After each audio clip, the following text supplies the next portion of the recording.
मित्रांनो, हे जे तुम्ही बघताय ते कोल्हापूरच्या महालक्ष्मीचं मंदिर आहे मित्रांनो. तुम्ही जर झूम करून बघितलं तुम्हाला महालक्ष्मीचं दर्शन घडतं मित्रांनो. आणि हे काय भव्य दिव्य मंदिर असं प्रत्यक्षात नाहीये, ते रिक्षाच्या पाठीमागे सौंदर्य तयार केले मित्रांनो. जे भव्य रिक्षाचं सौंदर्य स्पर्धा आहेत मित्रांनो, त्या रिक्षाचे मालक आपल्या सोबत आहेत. सर नमस्कार. नमस्कार. काय म्हणलं नाव आपलं? माझं नाव थोडं मोठ्यानं बोला. माझं नाव संकेत सुनील पवार. गाव गडिंगलाच आहे. मी राहायला कोल्हापूरमध्ये. हा तुम्हाला नाद कसा लागला की एवढं? आपण पुढे पण जाणार आहोत, पण हे बघा अगोदर. हा नाद जवळजवळ 2 ते 2.5 वर्ष झालं मी या स्पर्धेच्या ह्याच्यात होतो. बर वेगवेगळं काहीतरी करायची कल्पना असतात, त्यामुळे मी वेगवेगळे केले. माझी गाडी गडिंग्लज मध्ये फिरत्या. बर काय त्यामुळे मी कोल्हापूरचं करवीर निवासिनीचं महालक्ष्मीचं मंदिर करायचं हे दाखवलं. मला एक माहिती सांगा. सीसीटीव्ही लावलाय वरती, त्याचं कारण काय?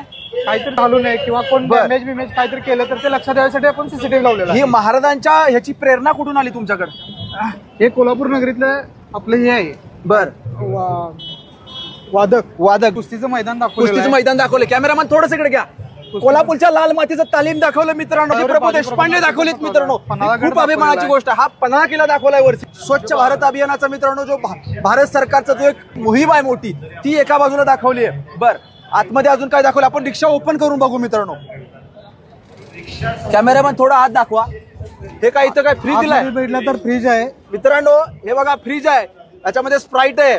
याच्या मित्रांनो लक्षात घ्या, या छोट्याशा रिक्षामध्ये किती सौंदर्य नटवावं मित्रांनो. याच्यामध्ये फ्रीज ठेवलाय. इकडे काय स्मार्ट वॉच आहे, स्क्रीन आहे. युट्यूब बघू शकता तुम्ही डायरेक्ट. बर कॅमेरामॅन थोडंसं हे बघा, याच्यावरती थेट आपण युट्यूब बघू शकतोय. युट्यूब कनेक्ट करू शकतो.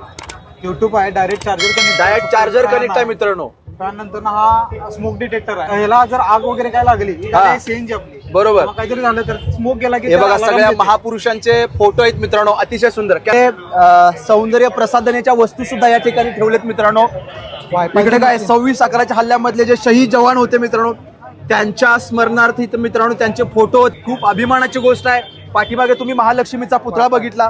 इकडे वायफाय मित्रांनो, रिक्षात वायफाय मित्रांनो. हे बघा वायफाय आहे रिक्षामध्ये. धर्मवीर संभाजीराजांची मूर्ती आहे मित्रांनो. हे महाराजांचे अपरिचित मावळे आहेत मित्रांनो. अतिशय कौतुकास्पद आहे. थोडासा कॅमेरामॅन थोडंसं पुढे घ्या. पुढे या मित्रांनो. हे खूप बघण्यासारखं आहे आणि हौशी लोकांचं काम आहे मित्रांनो. सर तुम्ही या बाजूला या. थोडी गर्दी आहे मित्रांनो. हा मॉब प्रचंड आहे, त्यामुळं पब्लिक कंट्रोल होत नाहीये. हे बघा या एक रणरागिणीचा पुतळा आहे मित्रांनो. इकडे एका महापुरुषाचा पुतळा आहे मित्रांनो. इकडे शिवकाशीद आहे मित्रांनो, जी कोल्हापूरच्या पन्हाळगडावरती त्यांचा मूर्ती आहे मित्रांनो. हे खूप कौतुकास्पद गोष्ट आहे, अभिमानाची गोष्ट आहे. खाली छत्रपती शिवाजी महाराज आहेत मित्रांनो. हातामध्ये तलवार आहे, ज्या तलवारीच्या पातीवरती आणि बुद्धीवरच्या जोरावरती त्यांनी या स्वराज्य मिळवून दिले मित्रांनो. या बाजूला तुम्ही बघताय मित्रांनो, हे तानाजी मालुसरे आहेत. हे अतिशय कौतुकास्पद गोष्ट आहे मित्रांनो. अशा पद्धतीनं आपल्या रिक्षाला सजावट करणं, सजवणं आणि ते लोकांमध्ये मिरवणं. अरे काहीतरी करून मिरवण्यापेक्षा असं मिरवलेलं कधीही कौतुकास्पद गोष्ट आहे, अभिमानाची गोष्ट आहे. यापेक्षा मोठं काय असू शकतं? सर तुम्ही अशा पद्धतीने रिक्षा सजवलाय, पण एक समाजासाठी आदर्श निर्माण केलाय.